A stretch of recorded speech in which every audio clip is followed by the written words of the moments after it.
Welcome to week 2 of Arete Athletics Holiday Hustle. This is another 20-minute workout, roughly 5 minutes for your warm-up that you'll just go through everything once, and then you have your circuit of this week. Looks like you have 5 exercises, and you're going to try and get through that as many times as you can for the designated reps. So you're going to start in your 4-point or quadruped position, and then drop down, and then sit back as much as you can all the way down to your elbow. And then you're going to work on rotating as much as you can through your upper back, and then back down. You'll do 6 in a row on one side, really pushing hard to that down elbow, and then you'll repeat 6 in a row on the other side, steadily sitting back as much as you're comfortable with. Remember, if your knees don't bend that well, you can always put a bolster like a foam roller or a pillow behind the knee joint to press back into. Exercise warm-up number 2, you got your bear crawl to bird dog. So last week we did bear crawl or bird dogs from the 4-point position. Now you're advancing a little bit, bringing the knees off the ground, and then working on reaching out into your bird dog reach. You're going to alternate 6 here per side, trying to stay as level to the ground as you can as you extend out. Again, you'll do 6 per side. And then exercise number 3, you have your step groiner to single leg down dog. So that's where you'll start in your push-up position. You're going to take your big step to the outside of your hand, and then you reach your elbow down, getting that good inner thigh stretch, and then plant the hand, go into your down dog, but single leg as you're reaching back up, and then repeat. You'll do 6 in a row on that one side. And then again, 6 more on the other side as you go into that groiner to single leg down dog.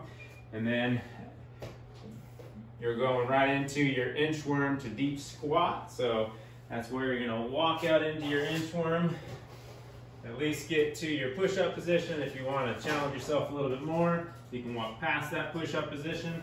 And then as you walk in, you're gonna go into your deep squat position. Pry those hips open, stand all the way back up, and then walk it back out again into your push-up position, walking in, pry those hips open into your squat, getting that torso tall, standing all the way back up. And then the last one in the warm-up is your single leg RDL with your iso hold in the down position.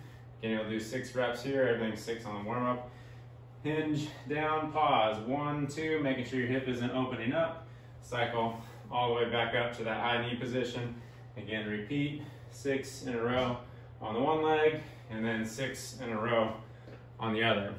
Again, going through those fairly quickly, you should be able to do it in about 5-6 minutes max if you're moving pretty quickly. Again, 6 on each one of those. And then for your workout, first thing you're going to start with is 30 seconds of your hinge jumps. So most of this workout will really work in your hinge action. Last week is a bit more of a squat action. So your hinge jumps, that's where you throw those hips back, throw those hands down, and then doing that little pop as you come up. So you'll just set your timer, 30 seconds, continuous into your hinge jump. If you don't want to jump, then just still work on accelerating as you come up, similar to your kettlebell swing. So again, 30 seconds on that. Then you're going to go into your kickstand RDL. So all you need is a wall there, just body weight. You can always load this with a dumbbell. You don't need to go very heavy though. You're going to be pushing your foot into the wall. Watch out for the nutcrackers because they're having a party, so you don't want to knock those over. But from here, you're going to work on turning your belly button towards that forward leg just a bit, and then driving the whole time your foot into the wall as you hinge down, trying to reach for that foot, and then coming back up. So again, getting a little bit of that internal rotation. You're gonna really feel it's putting a different stretch on that hip as you go into 12 of those in a row. They'll be a bit more challenging, you think, balance-wise as well. And then switch 12 on the other side. Then you'll be going into your push-up, so your tall position, tall plank position.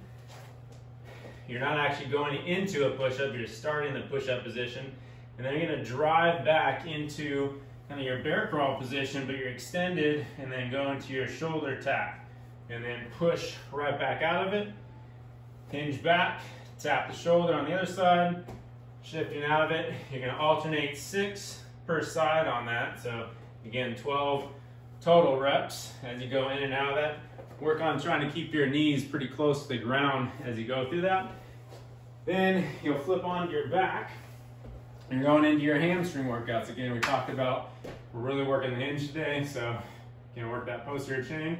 Here you can keep your elbows down, or for a little added challenge for your stomach, reach the arms up, hips up into your glute bridge position, toes towards the ceiling, and then walking out as far as you can without letting the butt go down, walking all the way back in. Remember, you gotta keep those ribs down, otherwise you're gonna start flaring and feeling it in your low back, which is what you don't wanna do.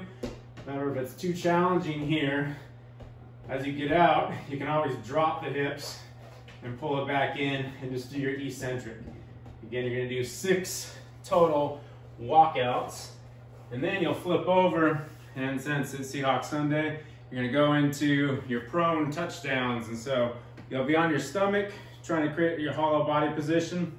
You're gonna start with your arms up overhead, giving the touchdown signal, and then pulling your hands all the way down, kind of into that W, because you got the wind today. So from here, what it looks like, lying on your stomach, hollow, so trying to pull my belly button off the ground, lift my arms up, nose barely touching the ground, and then pulling down, keeping my forearms completely parallel to the ground as I go for 12 full reps there, because you're number 12 as well. And then you start right back at the top, trying to get through that as many times in your 15 minutes. Again, remember with all these, you want to go after the technique first, so understand the movement first and then apply speed to it. So hope this is a good challenge for you this week, trying to get through, easily 2 or 3 or more of these rounds within your week. All right, go after it.